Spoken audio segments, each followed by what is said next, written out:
Pasabog sa Senado. Isang matinding balita ang umalingaw-ngaw matapos mapabalitang ginigilit umano ng ilang politiko si Senador Rodani Marcoleta upang mapatalsik sa kanyang puwesto. Ayon sa mga ulat, may naganap na lihim na plano laban sa senador ngunit nabunyag rin agad bago pa ito tuluyang may sakatuparan. Batay sa impormasyon, sinasabing naging target si Marcoleta dahil sa kanyang matitinding pagbubunyag ng katiwalian at mga maanomalyang proyekto ng ilang makapangyarihang personalidad sa pamahalaan. Ilang senador at kongresista raw ang nagsanib puwersa upang siraan at ipitin siya. Ngunit nabisto ang kanilang galaw matapos lumutang ang mga ebidensya ng kanilang intensyon. Dahil dito, nagbalikwas ang publiko at muling sumuporta kay Marcoleta. Sa kabila ng tangkang pagpapatalsik, lumalabas na mas naging matibay ang posisyon ni Marcoleta bilang tinig ng taumbayan laban sa katiwalian. Ang pangyayaring ito ay nagsilbing babala rin sa mga tiwaling opisyal na hindi basta-basta maisasalba ang kanilang interes. Tanong ngayon ng sambayanan, hanggang saan pa aabot ang laban ng mga makabayang lingkod bayan kontra sa mga makapangyarihang pulpolitiko?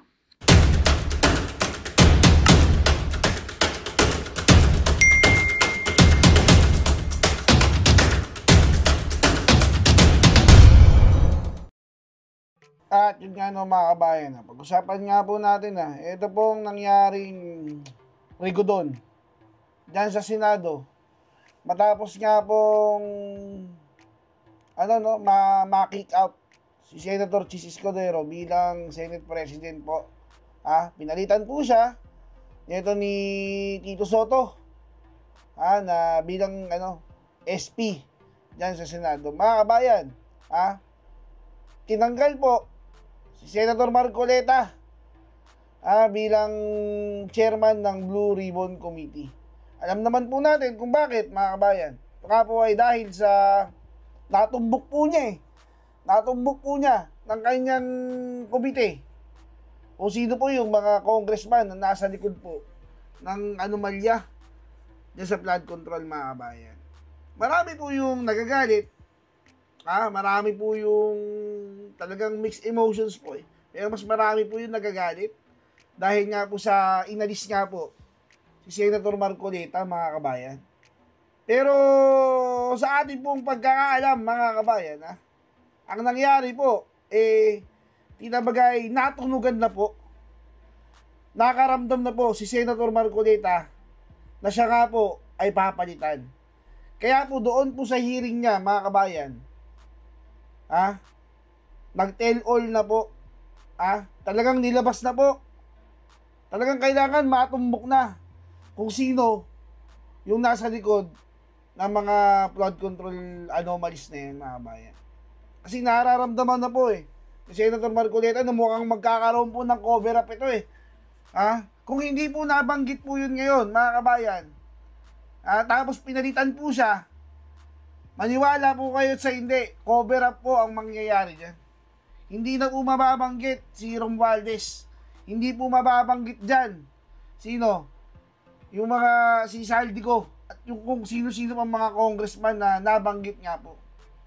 Katandaan po ninyo yung mga Diskaya, hindi po yan pinangakuan na mag-witness. Wala pong tulong na ibinigay dyan si Senator Marcoleta, kundi i-assure lang na lahat po ng sasabihin po nila na kung sino man po yung mga mababanggit nilang politiko masasampulan po ng Blue Ribbon Committee. At yun nga po ang nangyari. Kumanta po ang Diskaya, mag-asawang Diskaya. Nabanggit po yung mga politiko. Bagaman napalitan na po si Senator Marcoleta bilang Blue Ribbon Committee chairman, nagtagumpay naman po si Senator Marcoleta na unahan yung galamay ni Bongbong Marcos at ni Tambaloslos, mga kabayan. Kasi mga kabayan, naniniwala ako na yung sinasabi ni Marcos Jr. na wala daw po siyang sasantuhin na kahit sino doon sa zona niya at maging sinasabi niya hanggang sa ngayon, props lang po yun. Sa totoo lang, mga kabayan, natakot po sila. Kasi bantakin nyo, mga kabayan, nung zona, nagpalakpakan pa yung mga congressman Bakit? Akala po nila, hindi po sila madadali kasi alam naman po nila tokis lang yun. Tokis lang yun ni Bongit, mga kabayan. Ha? Sineryoso po ni Senator Marcoleta. Kaya po, napangalanan po sila. Papalakpak-palakpak pa kayo, ha? Di ba? Palakpakan sila ng Sone kasi alam nila walang mangyayari eh. Kasi tokis nga lang yung gagawin ni Bongit. Ngayon, tinotoo ni Senator Marcoleta. O di kanya-kanya na po silang palusot. Dahil napangalanan po sila. O, di po ba? O, ito po, panoorin po natin yung analysis mo dyan. Yung analysis po ni Atty. Harry Roque, kaugnay nga po dyan sa pagkakaalis po ni Senator Marcoleta bilang chairman ng Blue Ribbon Committee. Bakit po sa tingin ko na konektado ang mga pangyayari? Well, wag po natin kalimutan na talagang alam naman natin ang voting records ni Tito Sen at saka ni Ping Lacson. Noon pong sa impeachment ni Inday Sara Duterte, ang Tito Sen ay nagsabi na hindi dapat i-dismiss ang kaso ng impeachment labang kay Inday Sara Duterte dahil meron pang nakabinbin na motion for reconsideration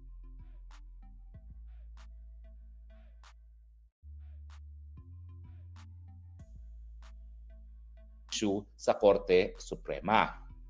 Na pagdating naman po dito sa investigasyon ng flood control at yung naisuwalat ni Diskaya, ang tanong ng lahat, ano nang mangyayari sa investigasyon ng Senate Blue Ribbon sa ilalim ni Senator Marcoleta? Ang inaasahan po ng marami dahil si Senator Marcoleta ay nahalal bilang chairman ng Senate Blue Ribbon Committee dahil sa liderato ni Senator Chis Escudero, malamang mapapalitan po si Senator Marcoleta bilang chairman ng Senate Blue Ribbon Committee. At tingin ko po, yan naman po ay sigurado. Dahil ang Senate Blue Ribbon Committee, yan po talaga isa sa pinaka-importanting komite dyan sa Senado. Hindi pa po inaanunsyo kung sinong magpapalit kay Senator Marcoleta, pero ang nangyari ay ilinabas na ni Senator Marcoleta ang smoking gun na nagdadawit nga dito kay Speaker Romualdez at kay Zaldico bilang nasa likod ng lagayan sa mga maanumalyang infrastrukturang mga proyekto bago pa magkaroon ng pagbabago ng liderato sa Senado. Ibig sabihin, para bagang alam na nila ang mangyayari at linabas na nila ang smoking gun nang sa ganon, hindi na masusupil ang katotohanan. Ibig sabihin, maski mapalitan pa si Senator Marcoleta bilang chairman ng Senate Blue Ribbon Committee, nasiwalat na at lumabas na ang katotohanan na talagang ang pasimuno sa korupsyon sa infrastrukturang mga proyekto ay ang House Speaker Martin Romualdez at Zaldico. So, bagamat inaasahan nga natin na magkakaroon ng bagong chairman ang Senate Blue Ribbon Committee, yan po ay a matter of public record na hindi na mabubura. So, ang tanong ng marami ngayong mga mamamayan dahil dito sa mga pangyayari sa Senado, ano na kaya ang mangyayari sa impeachment ni Inday Sara Duterte? Well, ang status po niyan ay na-archive. Ibig sabihin, yan ay hindi natatalakayin muna ng Senado, bagamat kapag nagkaroon ng desisyon na bumaliktad ang Korte Suprema, mabubuksan muli. Ang problema po dyan kasi, may issue pa na tama ba na magpatuloy nga ang impeachment na nagsimula sa 19th Congress hanggang 20th Congress. Pero kung pagbabasihan nga sa voting record nitong si Senate President Tito Soto at Senate President Pro Tempore Ping Lacson, sa kanilang paningin, kinakailangan magpatuloy yan dahil ang impeachment ay naka-archive lamang. Buhay pa. Ibig sabihin, kung mabaliktad ang desisyon ng Korte Suprema at sabihin na kinakailangan matuloy ang pagdinig ng impeachment case ni Inday Sara Duterte, bubuhayin nila muli yan at lilitisin si Inday Sara Duterte. Yan po talaga ibig sabihin ng archive. At dahil nga po itong si Senate President Tito Soto ay isa dun sa 4 lamang na nagsabi na hindi dapat ma-archive itong impeachment ni Inday Sara Duterte, inaasahan natin na bilang leader ng Senado, pag nabagong desisyon ng Korte Suprema, talaga naman pong mabubuhay muli ang patay na ang impeachment ni Inday Sara Duterte. Pagdating naman sa investigasyon ng Senate Blue Ribbon Committee, nailabas na po ang smoking gun. Pero naririyan naman ang pagkakataon na pasinungalingan ang naging testimonya ng mga diskaya sa kaparehong Senate Blue Ribbon Committee. At dyan po papasok ang importansya na kung sino ang papalit kay Senator Marcoleta bilang chairman ng Senate Blue Ribbon Committee. Dahil bilang chairman ng komite, pwede niyang matulungan o di naman kaya palabnawin ang magiging depensa ni House Speaker Martin Romualdez at ni Zaldico. For instance, pwedeng patayin ang issue. Paano? By citing yung tinatawag na interchamber courtesy. Na ibig sabihin, hindi dapat imbestigahan ng Senado ang kanilang mga kapwa mambabata sa mababang kapulungan. Kapag in-apply po yung interchamber courtesy na yan, parliamentary courtesy na yan, patay na pong imbestigasyon pagdating sa maanumalyang mga infrastrukturang proyekto, at least insofar as si House Speaker Martin Romualdez at si Zaldico are concerned. So ganyan pong kaimportante ang nangyari ngayon sa Senado. At naintindihan ko na kung bakit pinaspasan ng liderato ni Senator Escudero at saka ni Senator Marcoleta bilang chairman ng Senate Blue Ribbon Committee yung pagpapalabas ng smoking gun na nagtuturo bilang mastermind sa kakurakutan sa infrastrukturang mga proyekto ang House Speaker Martin Romualdez at Zaldico. Well, hindi pa natin alam kung sino ang magiging susunod na chairperson ng Blue Ribbon Committee. Well, pwede naman pong hindi nila tanggalin si Senator Marcoleta dahil alam naman nating lahat na kasapi ng maimpluwensyang Iglesia ni Cristo si Marcoleta. Pero ang tingin ko po, dahil wala naman pong eleksyon na mangyayari sa lalo mabilis na panahon, hindi masyado bibigyan ng halaga ng mayorya ngayon sa Senado ang impluwensya ng Iglesia ni Cristo dahil kaka-eleksyon lamang. So chances are, 60% matatanggal si Senator Marcoleta. Now, ang inaasahan kong papalit dyan ay si Senator Ping Lacson. Pero dahil siya ay nahalal na bilang Senate pro tempore ng Senado, mukhang hindi siya ang uupo. Sino kaya ang uupo dyan? Well, titingnan po natin, no? Dahil ang isa pang pwede sanang umupo dyan ay yung dating chairman ng Senate Blue Ribbon Committee, si Pia Cayetano. Pero kanina nagpahiwatig na si Senator Alan Cayetano na siya ay magiging miyembro ng minorya kasama ni Senator Villanueva. No? At syempre, ang kanilang ihahalal na minority floor leader siguro ay si dating Senate President Chis Escudero. So mukhang hindi si Pia Cayetano ang uupo.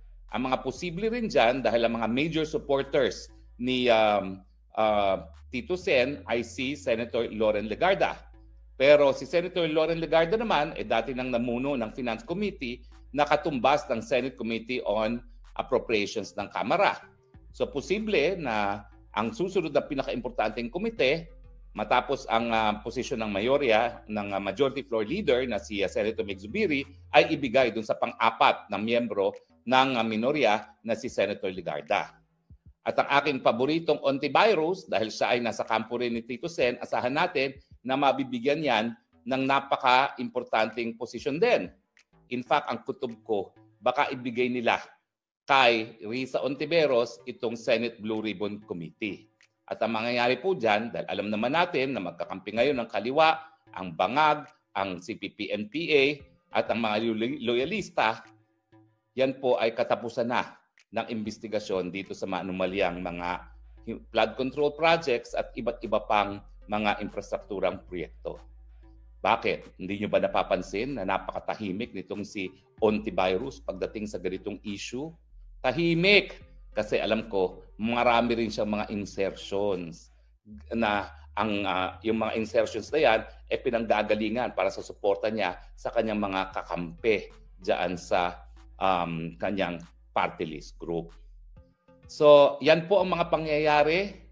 Nakakagalit dahil narinig natin ang testimonya ni Diskaya ng pinakamataas, ang pangatlong pinakamataas na opisyalis ng Republika ng Pilipinas, ang House Speaker, ang nasa likod ng mga anomalya sa flood control at infrastructure project sa DPWH at nakakahelo dahil matapos yung ganyang investigasyon, matapos yung ganyang revelasyon, hindi tayo nakakasigurado na magpapatuloy ang paghahanap ng katotohanan sa Senado dahil nga dito sa pagpalit ng liderato sa Senado. At doon sa mga naniniwala na kinakailangan protektahan ang VP Sara bilang susunod na mamumuno ng bayan, well, meron na naman po tayong sleepless nights. Dahil under Tito Sotto, hindi po tayo nakakasiguro na patay na ang impeachment until February of 2026. Dahil sa kanyang voting record, naniniwala siya na hindi dapat ma-archive o patulugin ang kaso ng impeachment ni Inday Sara Duterte. So bagamat ang desisyon ng Korte Suprema ay nagbigay na 1 taong impeachment free kay Inday Sara Duterte, ay nako, hindi na po tayo nakakasiguro na mayroon tayong 1-year impeachment free kay Inday Sara Duterte dahil napaka-tinde ng paninindigan ni Tito Sen na hindi pa dapat patulugin ang impeachment Inday Sara Duterte maski ito pa ay nasimulan na ng 19th Congress at ngayon ay 20th Congress na. Pero, Harry Roque, ikaw nagsabi, ang mapapalitan si Speaker at ngayon ang napalitan si Senate President.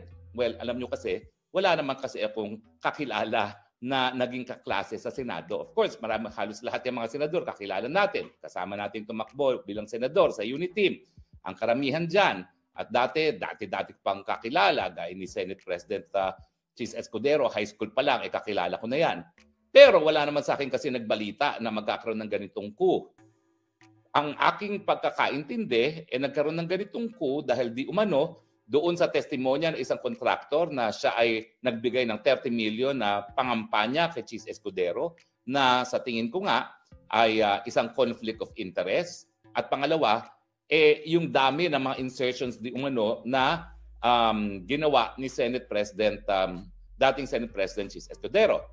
Hindi ko po alam kung totoo yung mga paratang pagdating sa mga insertions, pero ang katunayan ay yan ang lumalabas ng mga balita na ginamit yan ng bagong liderato ng Senado para maagaw nga ang liderato muli ng Senate President kay Chis Escudero.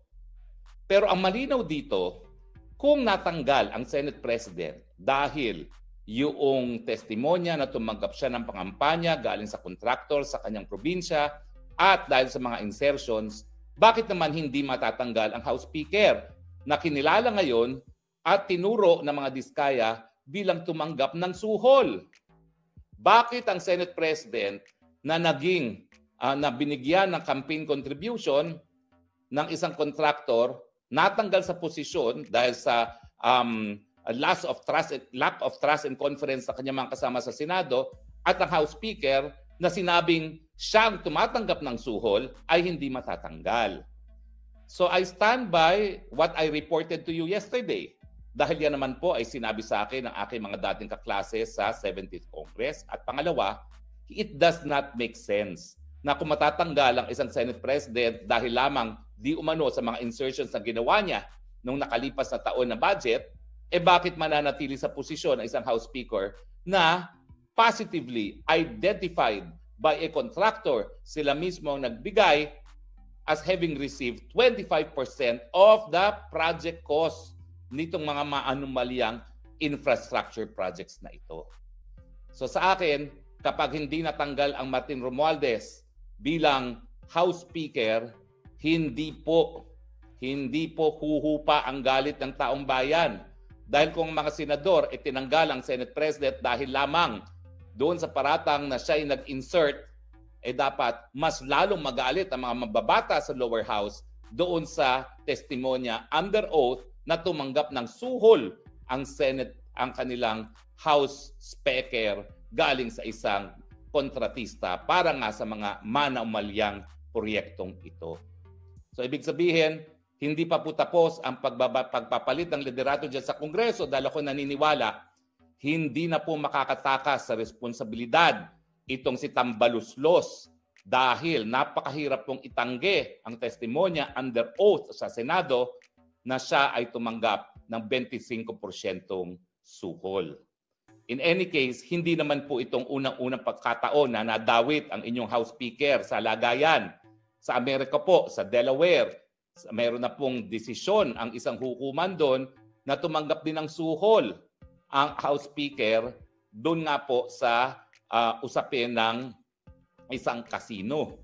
Nasa decision po yan ng Delaware Court sa Estados Unidos. Anyway, hindi pa po tapos ang mga pangyayari. Nakatanggap na po ako ng text galing sa isang aking kaibigan na talaga namang dilawan, nananawagan ng people power. At ako naman po, hindi ako nagkukulang na ang Pilipinas, panahon ng dapat magalit. No? At ramdam na natin ang galit ng taong bayan, except that doon lang po sila linalabas ang galit sa internet. At kapag ikaw naman ay linabas mong galit sa internet, wala namang pakialam ang mga makakapal na mukha ng mga tao sa gobyerno. Ang importante talaga, lumabas sa lansangan dahil pag lumabas sa lansangan, hindi lang nagkakaroon ng physical form yung galit ng taong bayan. Hindi lang yan nababasa, nakikita na sa presensya ng taong bayan na lumabas na sa lansangan. At siyempre ang mensahe ay tama na, sobra na. Kaya nga itong mga pangyayaring ito, dapat lamang sigurong mangyari na ang mga mambabatas na mayroong pananagutan, alisin sa pwesto, pero gaya na aking sinasabi, the buck stops with the president. Dahil tignan nyo ang ginawa ni dating Presidente Duterte noong 2019 budget kung saan nag-insert ang mga mambabatas ng kung ano-ano. Lahat po yan binito ni dating Presidente Duterte.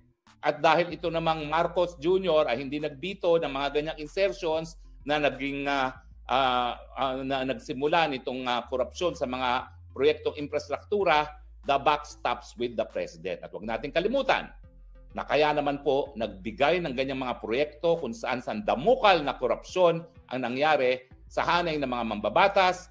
Yan po ay pambili ng lagda para tanggalin ang Vice President Inday Sara Duterte, dahil pag natanggal ang Vice President Duterte, mawawala ang pinakamalakas nilang katunggali na lalaban sa kagustuhan nila ng Marcos forever. Kaya mga kaibigan, magalit tayo, mahelo tayo sa mga pangyayari sa Senado, pero in the end, tayo na pong maghusga. Ang husga, tanggalin na si Marcos, labas na sa lansangan, ibalik ang kapangyarihan sa taong bayan, ibalik ang kalinisan sa ating pamumuno, tama na, sobra na. Alam ko po, medyo maaga tayo, pero alam nyo naman po, no? Ay medyo napuyat din tayo sa kakapanood dito dahil meron po tayong 6 hours time difference at gumising tayo na maaga para mapanood nga itong pagdinig ng Senado, no, from the very beginning. At ngayong nadinig nga po natin, alam ko po, mas galit na kayo. Well, damdamin nyo po yung galit na yan. Ilabas nyo sa kalye, isigaw, Marcos resign. Dahil kung hindi mo naman ginamit ang pondo ng bayan, pambili ng boto para ma-impeach si Inday Sara Duterte, hindi mangyayari ito. At huwag niyong kakalimutan, si Tambaluslos na sabi ni Diskaya na tumatanggap ng 25% na kickback sa mga proyektong infrastruktura, yan po ang piniling House Speaker ni Marcos Jr., kanyang pinsang buo, at siyempre pinili yan para protektahan ang administrasyon ng Marcos Jr. Tama na, sobra na. Magandang balita ang hatid namin sa inyo ngayong araw. Sa pagtatapos ng aming balitaan, nagbigay kami ng mga mahalagang impormasyon. Maraming salamat sa pagtutok at pagsuporta sa aming programa. Huwag kalimutang manatili sa mga susunod na araw para sa mga bagong balita at mga kwento na dapat nating abangan. Mula sa Boses ng Masa, magandang araw, Pilipinas!